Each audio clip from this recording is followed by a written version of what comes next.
Hey guys, well obviously I'm with Mario. Hey I guys. actually still can't believe it that I'm seeing you. Me too. I watch your videos all the time, so I'm That so is excited. crazy. So I'm super excited about today. There is so much going on. I have had so far, even just meeting with your team, that's been so much fun. Oh, I'm really excited about today because Mario is going to be doing my eye makeup yes. and teaching me some techniques along the way. And yeah, I'm super excited about it, but I know you guys are going to be learning so much from this. This is a very intimate deep dive into makeup Yes. and the brand, which I'm super excited about. So much new stuff Thank you. that you have. Yes.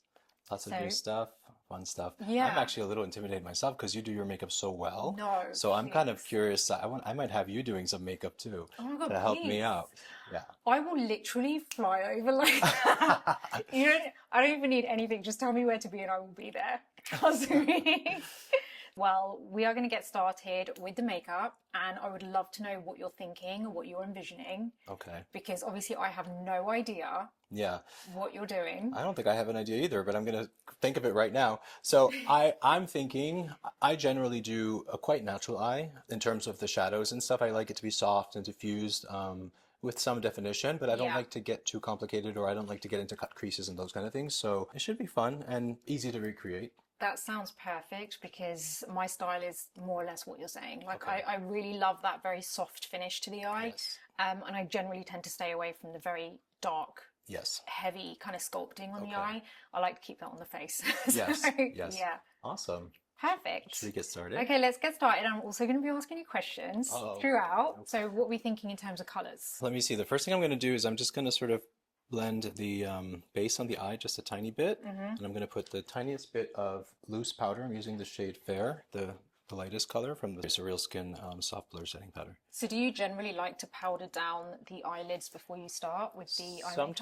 Sometimes yes, and sometimes no. It just kind of depends either on my mood or it depends on the look I'm going for. Yeah. Most often, I will just take a tiny bit of a loose powder, very light dusting of it. Yeah. I don't like it to be too matte because then I think it actually makes it sometimes more difficult to blend. Yeah. Yeah.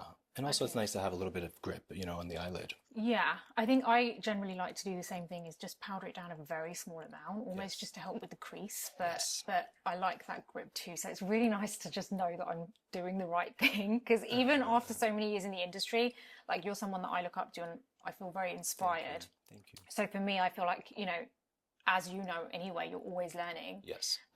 But it's nice to know when you hear similar techniques. Yes. So I'm sure we have a lot of similar yeah. techniques. That's probably why I love your videos because I feel like I always agree with what you're saying. Oh, that's really good. Yeah. So that actually brings me to my first question, Yes. which is kind of a very selfish question. But obviously, you don't just go and film with anyone, especially with the position that you're in and you're Yes. so established in the industry. Like, why me? Well, I can't take all the credit on that. My team, played Yeah. played a big role in that as well. But I'm so excited to work with you because I would say the main thing is one, I love your aesthetic. I think you do beautiful, elegant, and elevated makeup.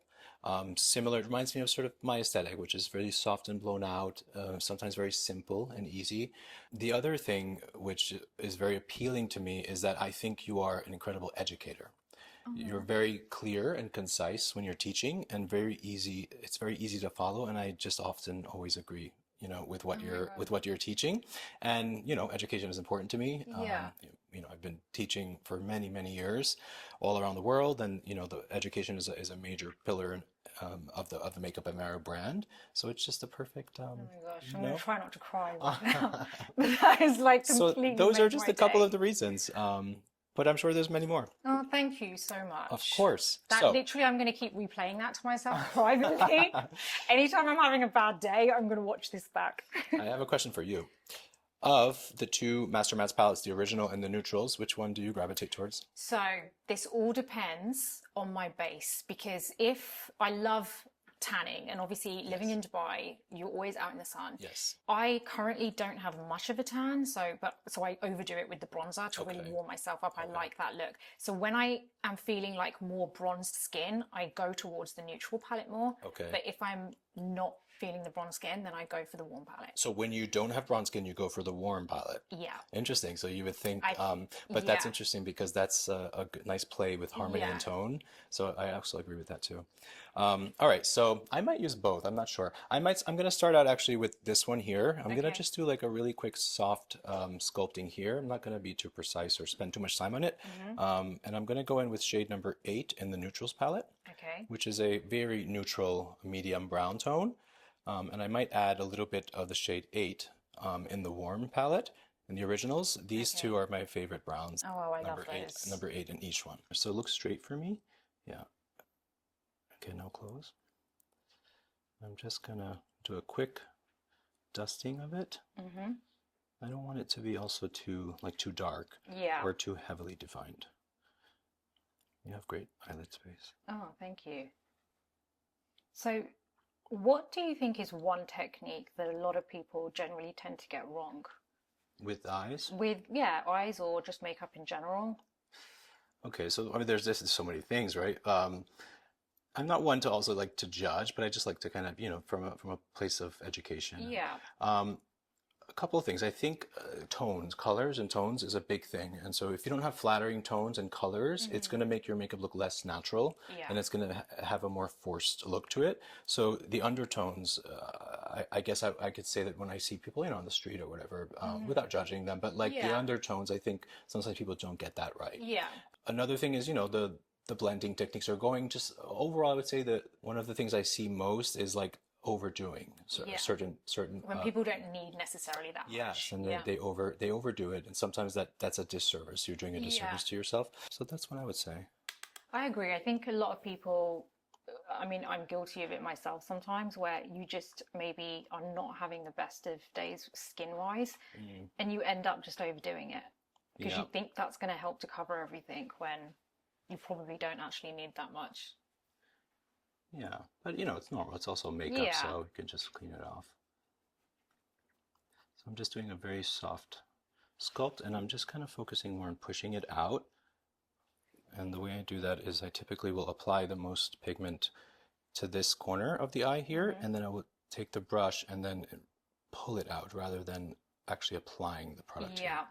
That's going to give a more softly diffused and blown out eye.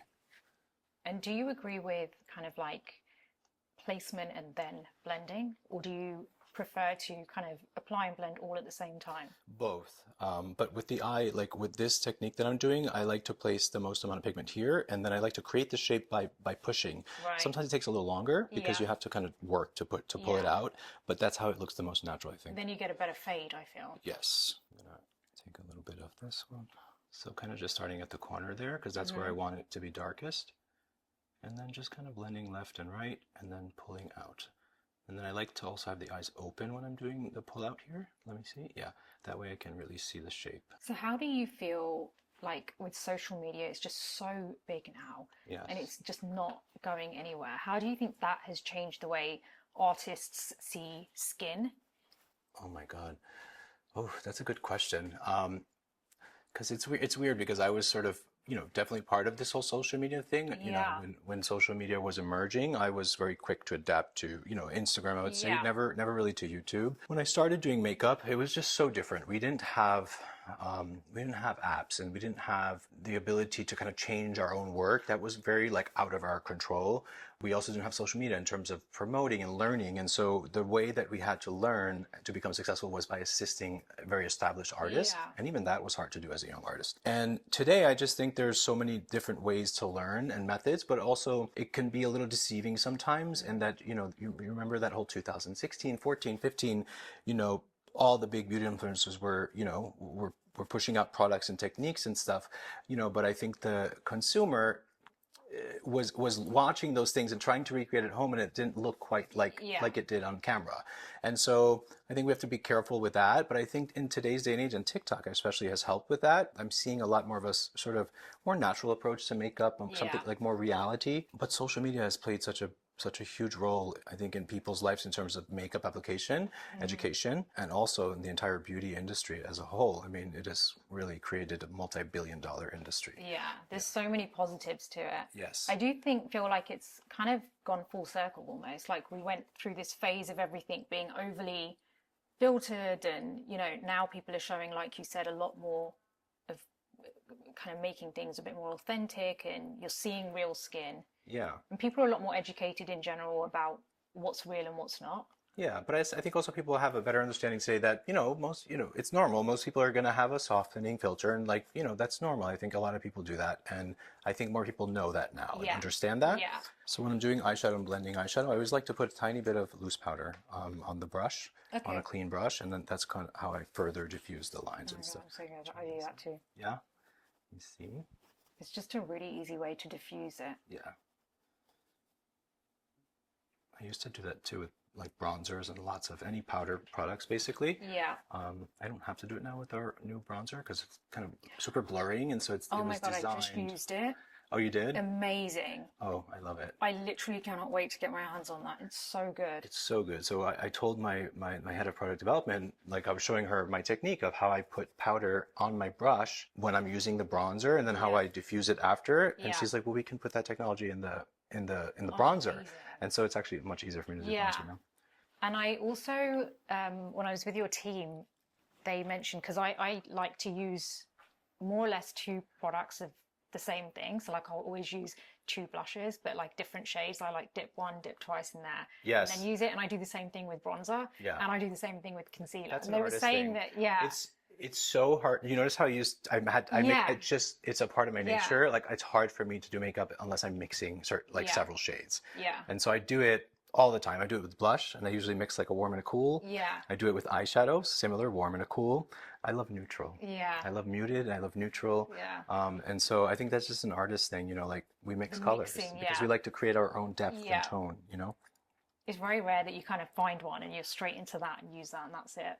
Yeah. So what is your take on aging beauty? Because I have only very recently been vocal about my age on social media, and I didn't actually realize how much people would love the educational side of it, of me talking about makeup in your 40s. Yeah. I'm 45. You look amazing, by the way. I couldn't believe when I heard that. I mean, I'm going to be honest, I literally, in my head, I'm 30. So I do not feel it at all. So, yeah, my mind hasn't fully caught up with my actual age. So, but how do you feel about like makeup for anyone in their 40s? Like, what is there that you would say people should change, what you should adjust, or how do you feel about women who are in their 40s and even going into 50s that are still wearing the same amount of makeup that they did when they were 30? That's the thing I was going to say. I think that women in their 40s, from what I see, and just even like my sisters and my cousins, and I think they get stuck on the techniques they did in their 20s and 30s. They may look a little dated sometimes, but like the eyeliner techniques or, you know, the lip techniques. And so I think that when you go into your 40s and 50s, like absolutely you should wear makeup, right? But I think the approach should be a little bit different. I think it's also important to find a signature look. Like each person, you know, I think should have a signature of theirs that they just know works and the best for them.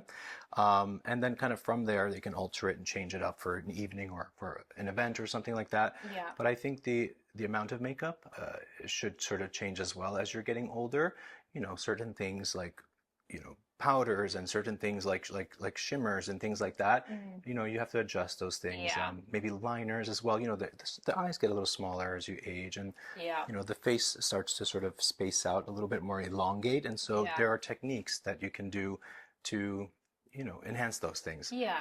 Like I definitely feel as I've gotten older, like I'm using more of, rather than, I definitely don't use eyeliner much, but I use your Pro Pigment pencils. And I like to kind of just... You don't use eyeliner? Why? I don't know. I guess I don't know. I feel like I used to all the time. But now what I do is I use your pencils and I just buff out so it looks like a smoky lash line. Yeah. Well, that's my favorite because it's also very quick and easy. Yeah. Very quick and easy. Yeah. I don't do wings that often because, you know, I'm usually doing makeup now always on camera or on stage. And it's like, I really need to get in there and I need to take time and I need to clean. And so it just somehow doesn't mesh well with the type of like on stage. And so, but I have other techniques to sort of compensate for that. Like I'll do like wing lashes on the corner, or I'll put spikes, I'll pull the shadows out. And so it'll still give the effect, but with not less of the black. Speaking of liner, I'm going to actually line your eyes. Oh, wow. Okay. I'm going to do probably 2 liners on you. I have a technique that I do on mostly everyone, where I always start out with tight lining on the upper lash line to see, you know, how much definition I can get with that. Sometimes I will then add a little bit more on the upper lid, but sometimes I don't, because with the mascara, with the lashes, with the shadow, sometimes you don't need it. Okay. But we'll see. I'm not sure yet because I haven't done your makeup yet. So how do you feel about talking about tight lining, about eyeliner on the waterline? I know it's like one of those topics that people either hate it or love it. Like the technique, you mean? Yeah, like putting, like, say, a black or dark brown on the waterline. I think it's a game changer, because the thing is, you don't actually, it's the least traumatic way to do liner, because essentially it's just defining your eye, but in a very discreet way. Yeah. You don't necessarily see it. You know, if you're blending it into the lashes, it also helps your lashes to look more beautiful. Yeah. I think it works on people with larger eyes. It works certainly on people with smaller eyes, because if you don't have a lot of lid space, you know, putting an actual liner on the lid is going to really close the eye. So this technique, I just think is, you know, I've been doing it for so many years. I usually just start the whole eye with that. So I'm going to do it on you. Look down, and it might tickle you. Yeah, so I'm actually using the shade The Perfect Brown, and I'm just going inside and lining the upper tight line, or lining the upper lid, sorry. You see, instantly it just gives a definition. I think this is also a great technique for those that wear, let's say, lashes and stuff. Yeah. You know, when you tight line in the inner corner, it really conceals like where the lash starts and ends. So I'm just starting with that. And I also think there's a technique I did for many years in the early days with Kim, where I would use a bronze pencil on the inner waterline, on the bottom. And I'm kind of getting the feeling I should do it on you. Okay, go for it. I would love that. Okay, so this is the bronze pencil. Okay. This is definitely inspired by my technique. I often always use this for years on the inner rim. I think it makes the eyes appear more golden. Yeah. And it's softer than like a brown or a black option. Okay. So I'm going to apply that to the inner rim. Just look up for me a little bit. And I'm going to just kind of go even into the lash a little bit. So if someone had only 5 minutes to do their makeup, what would you recommend that the few things that they can do in 5 minutes, what would you say that for total makeup, or just eyes? Just eyes. Well, 5 minutes for eyes, I feel like for a normal girl at home is probably enough, right? Yeah. Or is it not? I mean, you know what? That's probably why I'm asking that question, because for me, 5 minutes is nothing for eyes. But for the normal person, I feel like it's probably mascara, obviously. Yeah. I would do a tight line in the inner upper, and I would do just one wash of like a neutral brown, you know, depending on the eye shape, and just kind of pull it out. I feel like that's like really an instant. But mascara would be obviously the most important. And then I'm going to go into the lash a bit. And then along the lower lash line, I'm going to smoke a little bit of a neutral brown just to connect to the top, and also to blend into this bronze. Yeah, see, this makes the eyes look more like bluish greenish. Okay. I'm going to go back into this shade number 8 that I used on you before. And I'm just going to go in along the lower lash line. So what's one of the funniest things that's happened to you whilst doing makeup? In your career, is there anything that like you feel like is really funny? Oh my gosh, it's been 25 years. I'm sure there's been so many. Yeah. I mean, there was one that was like horrific when I was an assistant that happened. Yeah. I was at a New York Fashion Week show, assisting like a very big makeup artist, and the models were running late, as they always do.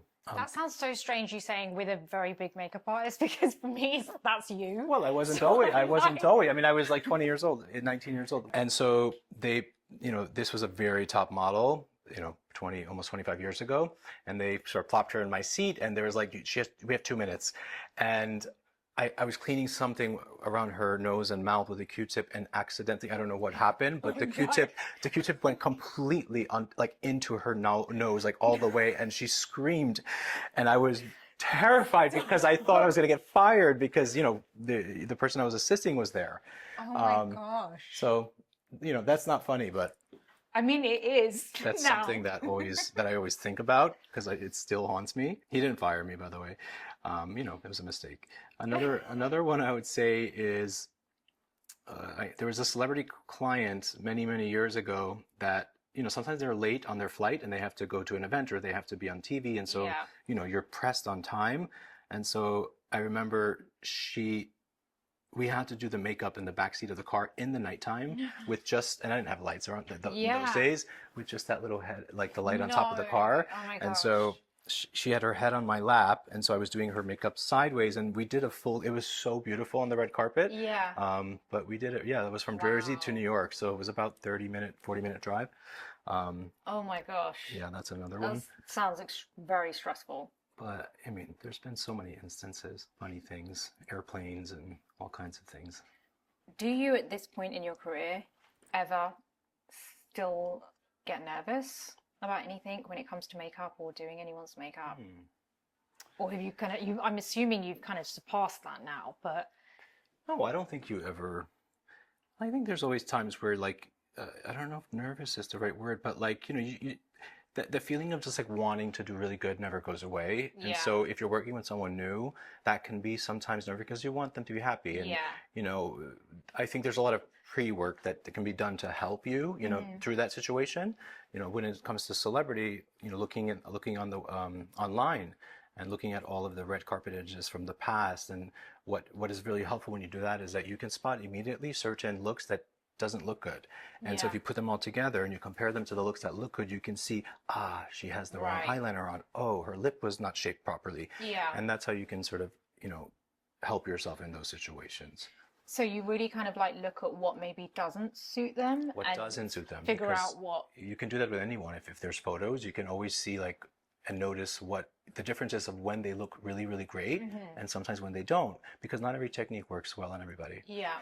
Everyone has like a signature that just works better for them. I'm gonna actually just do the tiniest amount. You can close your eyes for this. Just the tiniest amount into the lashes of the brown. Just because you have light eyes, I feel like it makes them pop.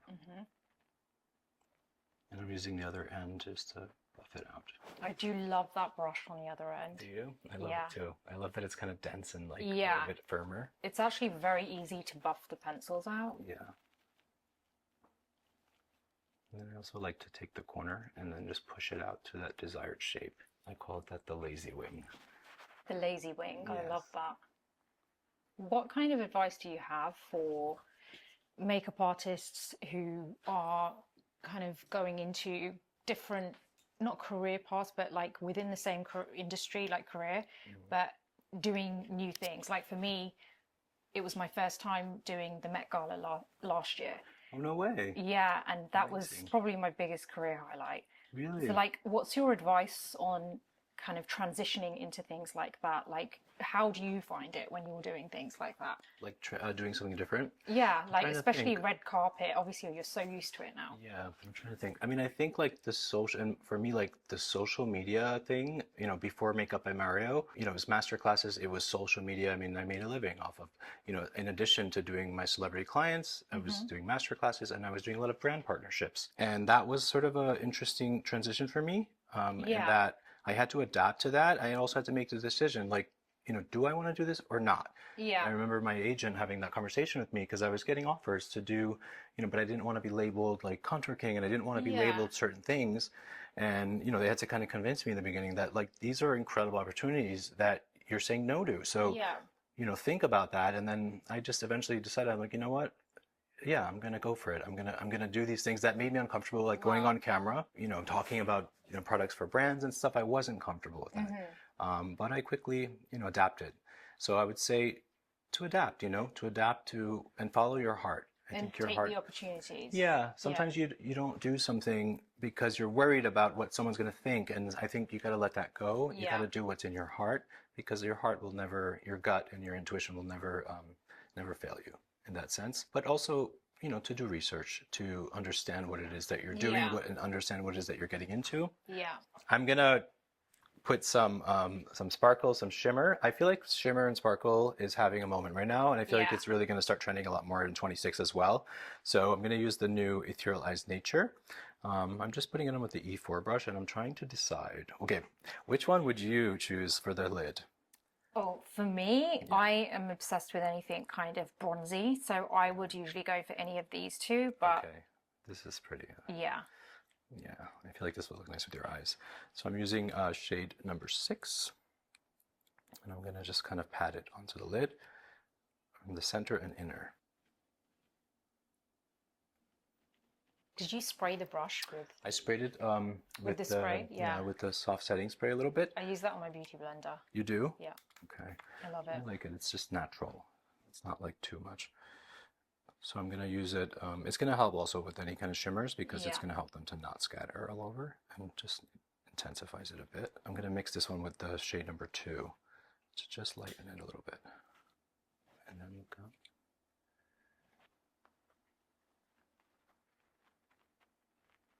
You might be much quicker and less messy than me. Oh my god, I love it. Really? Let me see. I have to actually look in the camera. Yeah. It's so natural.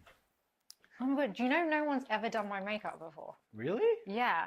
Oh boy. I mean, when you're a Pressure. makeup artist, you're like, but it is, I totally understand why people sit in the chair because it's just so therapeutic. I actually love getting my makeup done. It feels so nice. It really does. You just want someone to touch your face. Yeah. Wow. Yeah, it's nice. Will you do some bottom too? Yeah. I don't want to take this off. Now I feel like we need to maybe go for dinner. Aw. Is that enough or more? Is that good?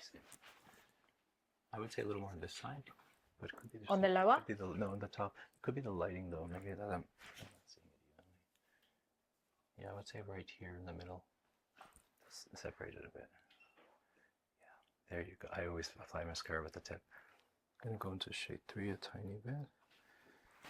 I was just going to ask you about that. How do you feel about highlight under the brow bone? There was a period of time, like for years, I actually stopped at all, like completely Yeah. doing it. I just started again, just a little bit. I like a highlight in the highest point of the brow, so right here, but I don't like to bring it all the way down because it can actually like make the eyes go down a bit. Yeah. So I do like it at the highest point, just subtle, very soft.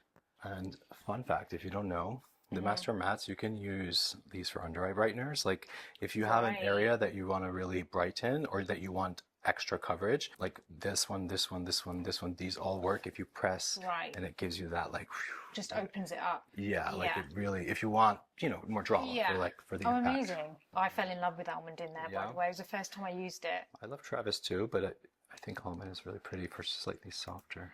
I actually liked Travis and almond mixed together. Yeah? Yeah. I can see that.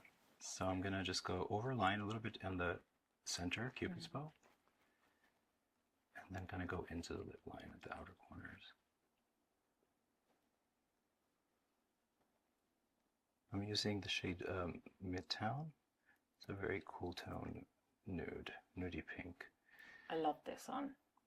Are you a gloss girl or are you more of a like matte satin girl? Gloss? Matte. Oh, you like more matte? But when I put gloss on, then I'm like, oh, I really like that. So it's whatever you feel. I can see the why. Yeah, I can see why you like matte. I'm just gonna put the tiniest bit in the center. And this is the shade Bear.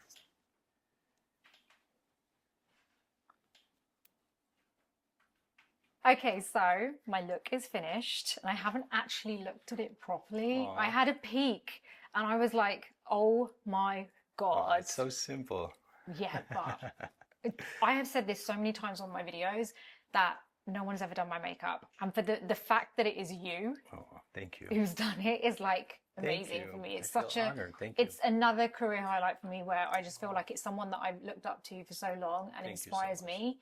Has actually done my makeup, which I'm in love with. I don't want to take it off. Thank you. On record. I don't know how long I'm going to keep this on for now. But yeah, please talk me through what you've done. It's actually quite simple. So I just use a combination of the Master Matte's Neutrals palette and the Master Matte's Original palette, and more so the medium neutral brown shade number 8. Kind of mix those, and I kind of use that just to push out the eye look a little bit. I went in with a tight line with the brown, the perfect brown shade of the eyeliner. I used the bronze, the new bronze eyeliner on the inner rim of the eye. Which I love. I'm definitely going to do that from now on because I love that bronze pencil. Yeah, it looks good with a chocolatey, like medium tone brown. The mascara, which I had you apply actually, which is the super black, and I did what else? I did a little bit of a liner on the top lid, and then I finished it off with this shade from the Nature palette, and a little bit of this on the inner corner, and that was it. Super easy, Love super it. quick, super soft. Yeah. But she has the most beautiful eye shape, so she doesn't need a lot of work on the eyes. Thank you so much for today. Thank I you. really hope you've enjoyed it because I've absolutely loved it. Thank you. And I am so appreciative for you taking out the time for me Thank you. today as well. Thanks for all your great questions as well. Oh, thank you. And I'm just so obsessed with everything. I've tried so many new products today as well that I haven't tried before that I'm so excited about, which I'm going to talk about more in the video and future videos. But I just want to say I am completely in love with all of your makeup. Thank and you so much. Thank you so So- much. And I'm a huge fan of her videos as well. I think, like I said before, she's such an incredible educator, and I think that's really important. Thank you so much. That means a lot. Thank you. Thank you. Aw. Okay, amazing. So that's the outro done.